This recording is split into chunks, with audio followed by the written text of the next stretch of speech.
सासू माँ, आपको झूला झूलना था ना, आ जाओ, लटक जाओ इसमें और झूल लो झूला। आओ। हाँ वो अभी आती हूँ।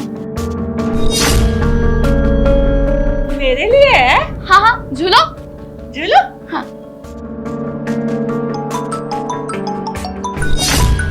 बेटे का फोन आ गया, उठाओ उठाओ, बेटे का फोन आ गया। देख बेटा, बहू ने मेरे लिए ना झूला बनाया।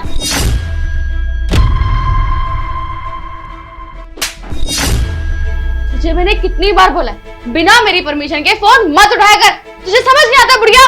बहू तूने मुझे मारा क्यों?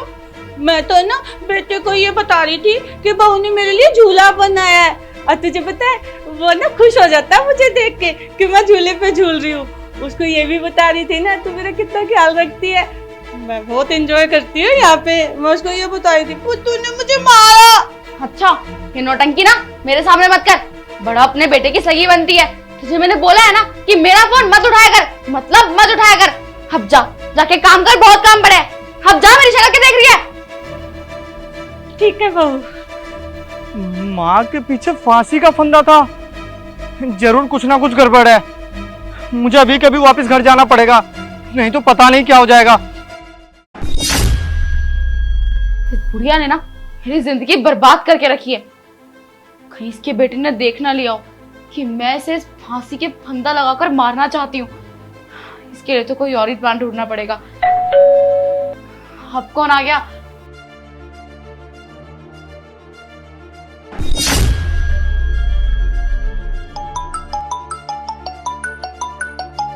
प्रीत का फोन। हेलो। अबे ओ बुढ़िया, तुझे मैंने कितनी बार बोला है, बिना मेरी परमिशन के फोन मत उठाया कर, मतलब मत उठाया कर, समझ नहीं आता क्या? जा, जाके काम कर, झाड़ू पोछा कर, जा खड़ी हो।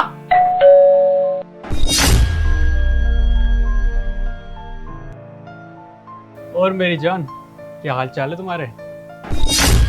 ये बुढ़िया तुम्हारी सास ये अभी तक मरी नहीं? क्या बताऊं मैं तुम्हें, ये मेरी बुढ़िया सास मरने का नाम ही नहीं ले रही है। अरे मैंने इतना कुछ कर लिया, लेकिन ये मेरी जिंदगी से जाने का नाम नहीं ले रही है। खैर तुम थोड़ा धीरे बोलो, पीछे खड़ी है वो। चलो कोई बात नहीं, अंदर चलते हैं, हम मिलके कुछ सोचते हैं। ठीक है।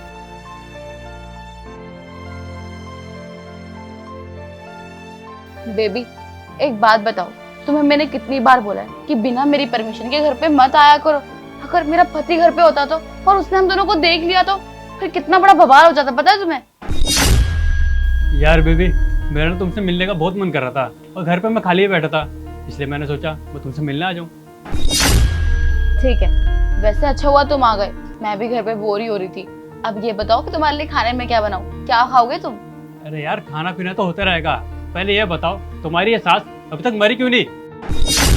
यार दीपक, मैं तुम्हें क्या बताऊं, मैंने अपनी सास को इतनी बार मारने की कोशिश करी है ना, लेकिन ये ढीठ है, ये बुढ़िया मरने का नाम ही नहीं ले रही है। तुम्हें पता है, आज सुबह मैंने इसको फांसी का फंदा लगाकर मारने की कोशिश करी, लेकिन ये फिर बच गई।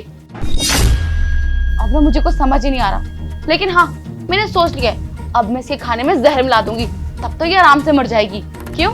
अरे नहीं प्रीत, हम इसे खाने में जहर देके नहीं मार सकते। डॉक्टर को 1 मिनट में चल जाएगा कि हमने इसे खाने में जहर मिलाया है। लेकिन तुम टेंशन मत ले, मेरे पास एक आइडिया है। मार्केट में ना एक इंजेक्शन आया है, जिसे लगाते ना इंसान तुरंत मर जाता है। लेकिन एक प्रॉब्लम है यार, वो इंजेक्शन ना हर किसी को ऐसे मिलता नहीं है। उस इंजेक्शन के लिए ना डॉक्टर से लिखवाना पड़ता है। लेकिन तू टेंशन मत ले, मेरे दोस्त के पापा ना एक डॉक्टर है, मैं उनसे इंजेक्शन का एडजस्टमेंट करा सकता हूँ। हाँ यार, प्लान तो तुम्हारा बहुत बढ़िया है, लेकिन अभी के लिए क्या करे, पूरा दिन ये बुढ़िया मेरा सर दर्द करती है। अरे यार प्रीत, तुम टेंशन क्यों लेती हो? तुम्हारी ये सास इतनी अच्छी खासी तो है, तुमसे फायदा क्यों नहीं उठाती हो? ये बुढ़िया इधर आ।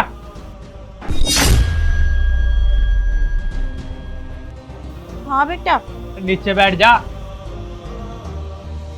पैर दबा मेरे। अरे पैर दबा मेरे।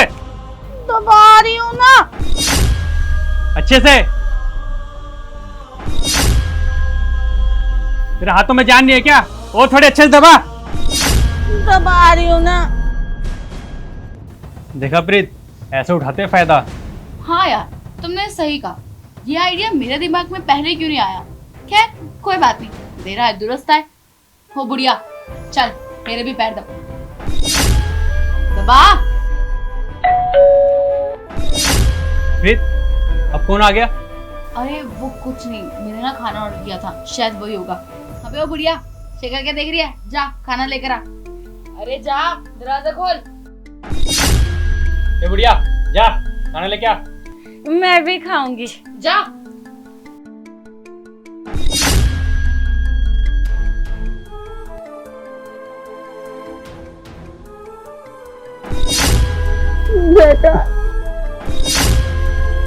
माँ, तू ठीक है ना? ठीक हो? मोनू तुम यहाँ पर, मेरा मतलब है तुम तो 3-4 महीने बाद आने वाले थे ना? क्या कहा तुमने? मैं यहाँ कैसे आ गया? शायद तुम भूल रही हो, ये मेरा ही घर है। तो मेरा जब मन करेगा, जब मेरी मर्जी होगी ना, तब मैं अपने इस घर में आऊंगा। खैर तुम ये सब छोड़ो, सबसे पहले ये बताओ कि जो लड़का तुम्हारे साथ खड़ा है ये कौन है? ये हाँ मोनू, ये ना मेरा कॉलेज फ्रेंड है। वो क्या है ना, इसको मुझसे कुछ बात करनी थी और ये पास में ही रहने लगा है, तो मुझसे मिलने के लिए आ गया था। अच्छा, तुम्हारे कॉलेज का दोस्त है? अरे कौन सा ऐसा कॉलेज का दोस्त है जो अपनी शादीशुदा दोस्त की बाहों में बाहें डालकर बैठता है? मैं कोई दूध पीता बच्चा नहीं हूँ 4 साल का, जो मुझे कुछ पता नहीं होगा। सब पता है कैसे तुम दोनों मिलकर ना मेरी माँ को मारने की प्लानिंग बना रहे हो। अरे तुम दोनों तो चाहते ही नहीं मेरी माँ जिंदा रहे। अरे क्या बिगाड़ा है मेरी माँ ने? दिन में बस 2 वक्त का खाना ही तो मांगती है। और वैसे भी शादी से पहले तुमने मुझसे क्या कहा था? तुम्हारे पूरे घर का ध्यान रखूंगी, तुम्हारी माँ का ध्यान रखूंगी। अरे ऐसे ध्यान रख रही हो तुम मेरी माँ का, इनसे झाड़ू लगवा रही हो, इनसे अपने पैर दबवा रही हो। अरे तुमने क्या सोचा, मेरी माँ को मारकर आराम से अपनी सासी के साथ मेरे ही घर में रंगरलियां मनाओगी? लेकिन शायद तुम ये भूल गई थी कि इस माँ का एक बेटा भी है, और जो एक फौजी है। लेकिन मोनू, तुम्हें ये सब कुछ कैसे पता चला? मुझे कैसे पता चला? शायद तुम भूल गई। तुमने माँ से फोन तो छीन लिया था, लेकिन उसे काटना भूल गई थी, और उस कॉल पर मैं था। तुमने जो जो मेरी माँ के साथ किया, जो जो अपने आशिक के साथ बातें की है ना, वो सब मैंने सुनी है। कैसे तुम मेरी माँ को मारने का प्लान बना रहे थे तुम दोनों मिलकर। अरे मुझे लगता था मैं देश की सरहद पर जाकर देश की रक्षा करूंगा, ये सोचकर कि घर पर कोई है मेरी माँ की रक्षा करेगी, उनकी देखभाल करेगी। लेकिन यहाँ आकर तो मुझे पता चलता है जिसको मैंने अपनी माँ की देखभाल के लिए छोड़ा है, वही मेरी माँ की जान की दुश्मन बन बैठी है। अरे क्या चाहिए था तुम्हें? बोल देती ना कि ये प्रॉपर्टी चाहिए थी, ये प्रॉपर्टी दे देता। कम से कम मेरी माँ का तुम अच्छे से ख्याल तो रख सकती थी ना। प्रीत, तुम्हें तो पता था ना कि मेरी माँ के दिमाग की हालत ठीक नहीं है, लेकिन तुम तो समझदार थी ना, तुम्हें इन्हें ठीक से रखना चाहिए था।